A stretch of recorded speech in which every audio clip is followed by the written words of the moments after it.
within the pressure of 15 or 20 minutes, I would like to say that almost all the speakers, all the chairs made marvelous and almost hypnotizing presentation of what you of course know far more. The talks, I think, contain the power of very positive transformations if applied. So we were left wanting for more, but I'm sure there are also thousands and thousands outside the tent who would like to hear. So I hope that Bhutan Broadcasting Corporation will make that possible.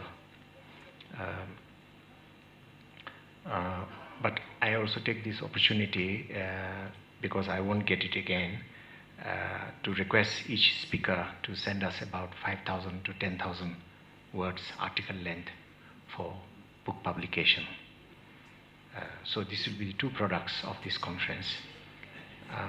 But I also like to take this opportunity before I proceed to my topic, that we from CBS and Central Monastic Body would like to thank someone for liaising with several speakers present here, and also for helping us with editing bios and abstracts. He is a board member of the International Society for Bhutan Studies, which will meet next year in Oxford University, and I like to ask if he's present, Ian Baker, to get up.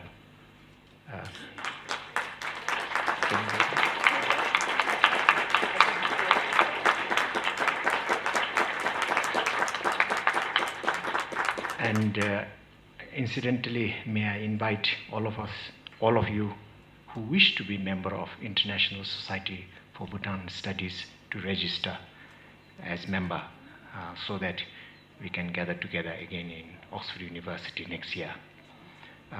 Coming to the given topic, the most interesting thing I think is being done by perhaps perhaps who is not here, someone called Lopen Kunzang Thile, under the guidance of a long-standing publisher in Bhutan called Mani Dorji, Chinda Mani Dorji. Lopen Kunzang Thile is collecting from oral sources, because what we know from biographies of Guru Rinpoche is quite well known, but there's far more footprints in this country. So may I also take this opportunity to pay tribute to Lopen Kunzang Thile and Jinda Mani Dorji. But mine is very much drawn from existing biographies. I'd like to say that Guru was not only Mahaguru, the great mantraist,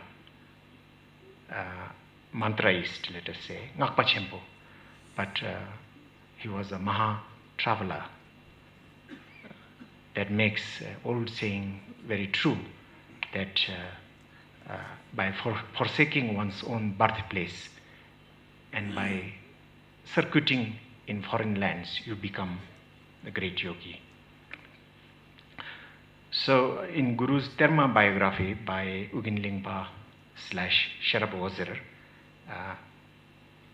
it traces his journeys in places which I think are at Kashmir, Pakistan, Xinjiang, Tajikistan, Nepal, Bhutan, Tibet, and of course many parts of India. And his biography mentions further journeys into China, Mongolia, Sri Lanka, and cannibal lands. I think some of them could be metaphysical journeys. What we now can understand from his journeys is that even in the age of global tourism, we can feel awe, almost cosmic awe, at the extent of his journeys. Crisscrossing, the important thing about journey is crisscrossing cultural, linguistic, ethnic boundaries. Matthew Capstan says that Buddhism was the most prominent cultural system present in India, Nepal, China, Central Asia, which included Khotan, Tarim Basin, Lopnor, and other places where Iranian and Turkic populations existed. So perhaps there was a cultural space through which he treaded, which we cannot understand just now. So, if Guru Rinpoche was thus operating at the height of Buddhism, he served to elevate Buddhism as the second place in this vast region. So in theory, all these places where Guru's actions were distributed should be hallowed because he was there in all these places. Because I think he was moving through space so much, different segments of his life was observed by different societies. And so there gave rise to different biographies which are not completely congruent. So as you all know, there's biography by 12th century Nyangrel, 13th century Guru Chewang, Jonang Taranatha, 16th century, Jamyang Khensi Wangpo, 19th century in Bon tradition, and by Pema Lingpa in 16th century. But the most dominating biography, I think, is Sherab Yuzir or Ugin Lingpa's biography, which was unexpectedly translated in 1912 into French. It took 15 years to translate that because it's a very huge work and very difficult to understand. And in 1978, it was retranslated from French into English. So I happened to read the English and the local, the original version. But for understanding his life in Bhutan, there are additional literature. The hagiography of Sindhuraja is one. The fragments of biography of Terten Sherab member, 15th century, I think, is another. And biography of and works of Ratna Lingpa. But for my presentation just now, the biography of Sindhuraja and the biography of Yeshe Tsogyal by Gelwa Jangchup and Namkhai Ningpo is very basic reference. Yeshe Tsogyal was propelled into this country at the instruction of Guru Rinpoche. It was a kind of transfer order for her spiritual maturation. She was transferred from Tibet to Bhutan. But before I go into that, I would like to ask what could have been or what was the purpose of Guru's incredible journey, which we cannot understand in scope and frequency now. I think one can reinterpret these purposes as firstly, as peacemaker of external and internal peace. Secondly, as wider healer practitioner of longevity and health. And here it is not only healing about organic illness, but wider illnesses of society. And thirdly, as revealer and trainer towards what Dzogchen practitioners call the absolute truth. Kenshin Namgyal, whom I have become related now,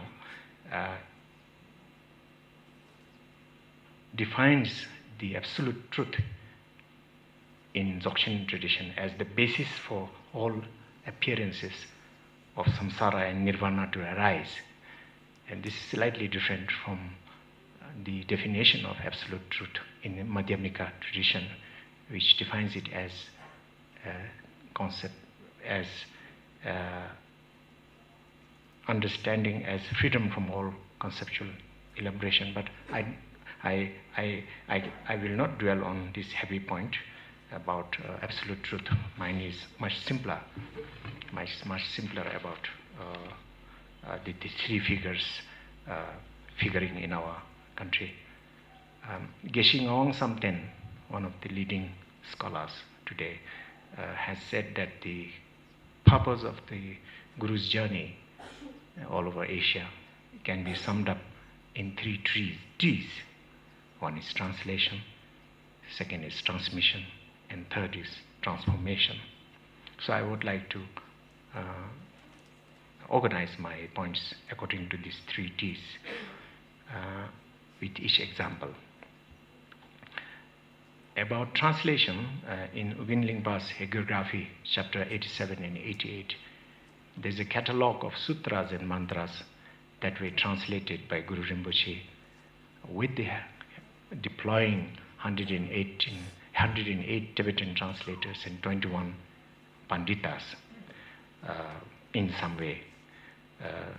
It was I think, one of the most fruitful era of intercultural translation.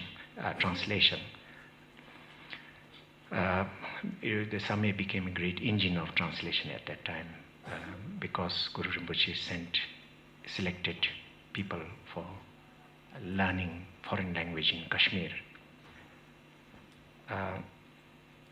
I think if this thing was not done at that time, sometimes in 11th and 12th century onwards, the compilation of 73 million Kanjur and Tenjur would have been very difficult also. I want to give another example of translation, transmission and empowerment.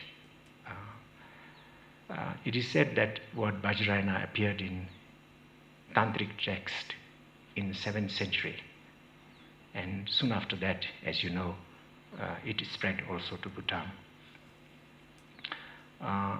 First, Guru Rinpoche comes here as a healer and a peacemaker, and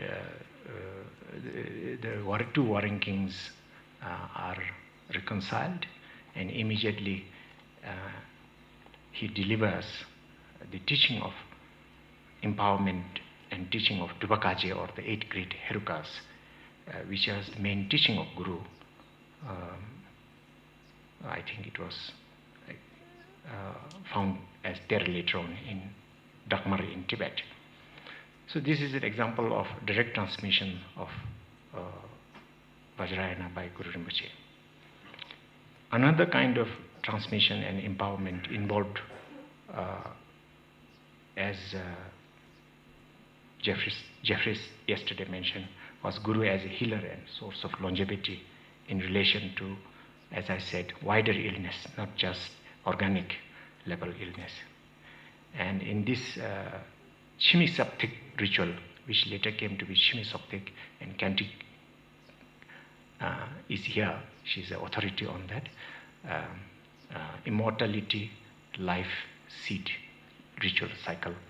And this was, I think, administered also on the Il Sindhu Raja of Bhutan at that time. There are 7 or 8 components to this. I just read some of them. Restoration of life force and breath, restoration of loss of body and mood, restoration of interruption in subtle Tsalung Tigle, and then seeking of Jinlap, or from assembly of Amitaya Buddhas, burnt offering to the fire god of wisdom, Ishiki Melhachepa, casting away of effigies of scapegoat as substitute for meat, blood, and life force to repurchase back from the space, lion force, Shasin Taksap, Sogili, consumption of herbal pharma products and other essences, and then altar sacred practice of union following Jorngi Jesum, some sort of tantric union practices, and so on and so forth. In terms of teaching and transmission for his disciples, which according to Tsogyal's Namthar list, 21 Jebang, of course excludes King, 32 Chembu and 7 Rigdenma. They were very special teachings aligned with their individual capacities, and these include Dupching Kaje, Machine Purba, Gondi, Shito, Intik, Menga, Tukdup, etc. Now for Yeshe Tsogyal, Guru specifically instructed her to practice Mandala of Guru and Tsalung Tigle at places where Guru had empowered, like Taksang, Singizong, Wenputaksang, and many other places. And of course, the third type of transmission which made this country into a sacred geography is in the form of Terma hidden texts, later found in many places in Tibet and Bhutan. If I may just point out one or two, Terma recovered by Thangthong Gyalpo in terms of 10 scrolls from Taksang, Dorji Lingpa's Serthurma, again from Taksang, Dijun Rinpoche's Purba Pudi Refung from Taksang, Chogyam Drungpa's Sadhana of Mahamudra from Taksang, Dilgo Khenche's works also from Taksang, and many. Little far back, Tetin Rena Lingpa, Ratna Lingpa also discovered many terror from Rolmoteng, Phongmoche, and Singizong area. And the last one from Singizong was by Tetin Namkha Dorji in, I think, in 1904 or so. This is the Chimi Soktik cycle. I don't know how am I doing with time. I think it's all right. Okay, thank you. So just now on transformation, I think good example is Yeshe Tsogyal. Bhutan is a place for transformation. Yeshe Tsogyal, as you all know, also known as Kharchin Za or Jomo Yeshe Tsogyal, was an inhumanly beautiful woman first, and that of course led to unwanted attractions and proposals for marriage from many, many kings and princes. Also, of course, she was raped in one mountain by 5 robbers and dacoits. But she is an example of transcendence, and she left a very candid biography, which a lot of realism in it, I think, is not just about enlightened liberation, but it's a social commentary about court intrigues, about cultural clashes, about conflicts of doctrines, about pure visions, and about inner tantra of physical and moral sort. Her biography mainly dwells on teaching, but this is not my purpose here. She was practicing in Tildro in Tibet with her male companion, liberation companion called Acharya Saleh in Tildro cave before she came to Singizong and Parak Taksang in that order. In Tildro cave, their practice for 7 months lead to what is called discovery of 4 blisses. Acharya Saleh is not the only liberation male companion. Guru proposed another one called Jigme Singye, and he too accompanies her to Bhutan. It is mentioned that this is very necessary partner. They are very necessary partner by Guru Rinpoche called Thapgi Dokpao. And just before Yeshe Tsogyal passes away in Pamogang after a long retreat in the midst of many disciples, one of the disciples is Kalasiddhi from Nepali princess, and she tells Kalasiddhi, emphasizes to her that if bliss is not combined with voidness through mutual support between male and female, the secret mantrayana is rather meaningless. After she reports these successes to Guru Rinpoche then instructs Acharya Saleh, Khandro Yeshe Tsogyal to go to Bhutan to practice on what is called overcoming the 8 super adversities. Kachinge, Kawachimbuke. So this brings me to refer to Bhutan as I'm about to end, as a place for transformation by overcoming these 8 super adversities.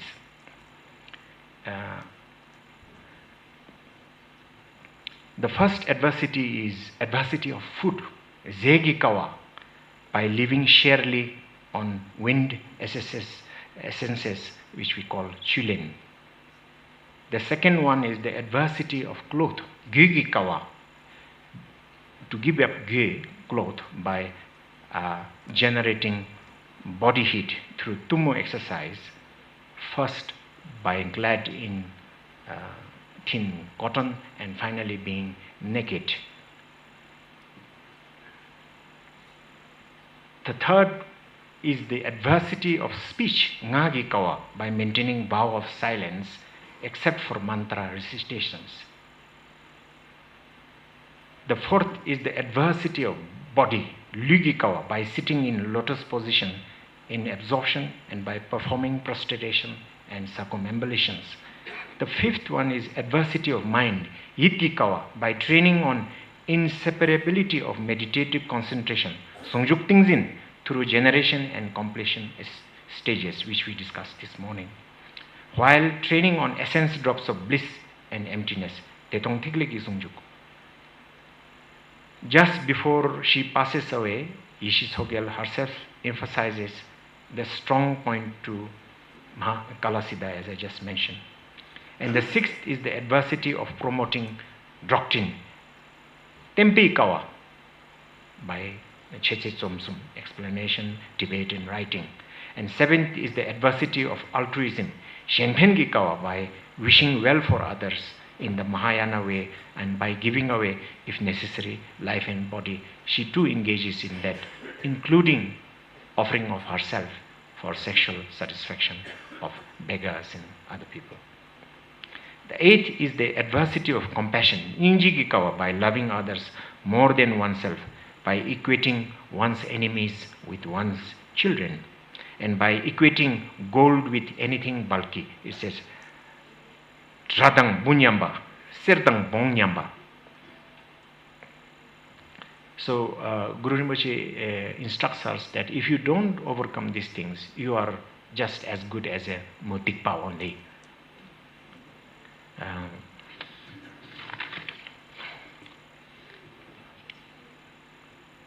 Of course, these are all these are not come easily without some threat and risk to life and health. So she does go through immense physical danger while she goes through these practices in Bhutan and Tibet. And she goes through 4 near-death experiences. And I just mentioned the one she goes through while she is doing this sort of thing in Paro Taksang.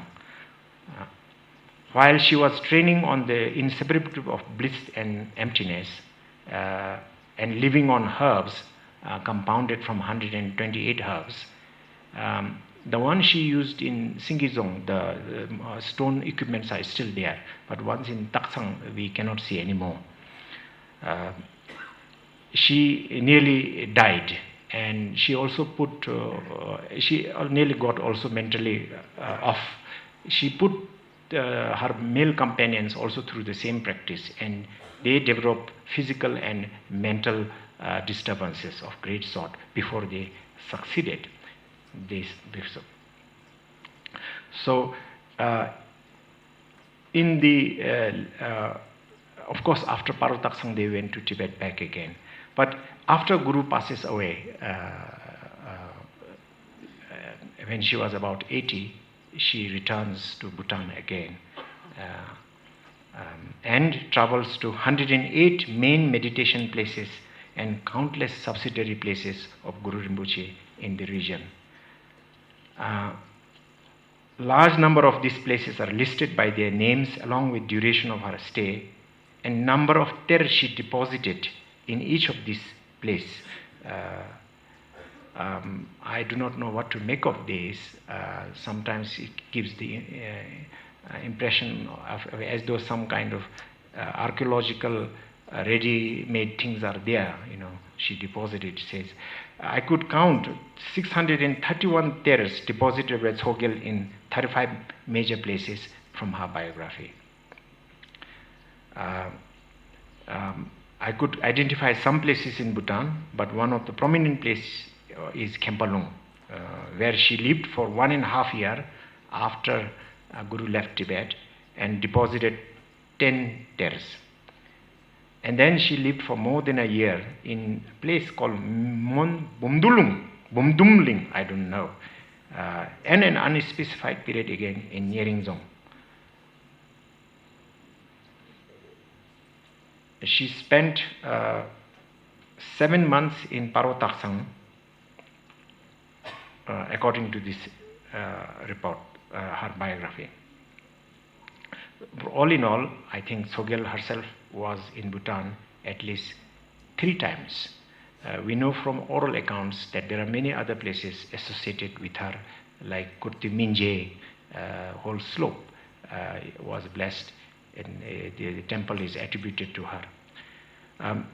My last 1 minute point is reference to Tashichidin, Menmo Tashichidin, who participated in the Kila Sadhana with Guru Rinpoche. They are called Guru Yabyumsum, Ishi Tsogyal, Menmo Tashichidin, and Guru Rinpoche. Because of some confusion amongst us, I like to clarify that she was not the princess of Sindhuraja. It is clearly mentioned in the biography that she is the daughter of King Hamre of Mon Yul, so somewhere in eastern Kurilung area.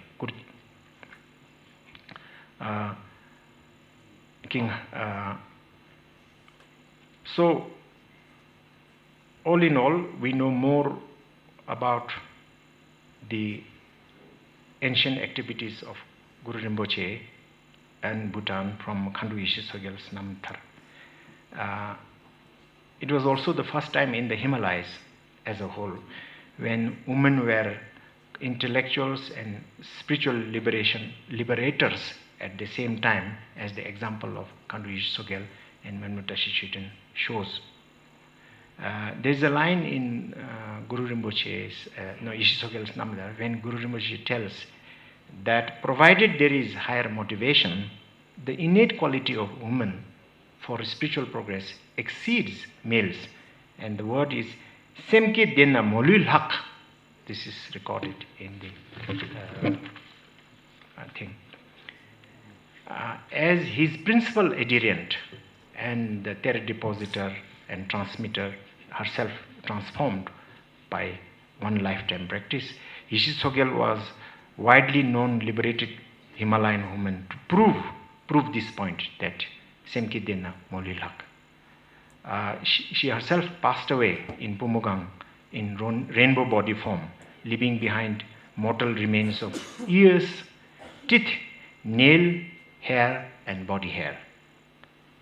5 days before that, she spoke to Menmo Tashichidin. She was there with her till the end, and she put her gracious hand on Menmo Tashichidin and uttered the following phrase. I just quote: Mangai Jesu Jupakin, Mangai Jesu Jupakin, Mangai Namthar Sulshukten, De Deni Debotop. Translated as, those who follow me, I, Mother, study mine, Mother's liberated behavior, that person shall find meaning and truth. So I end by saying that thank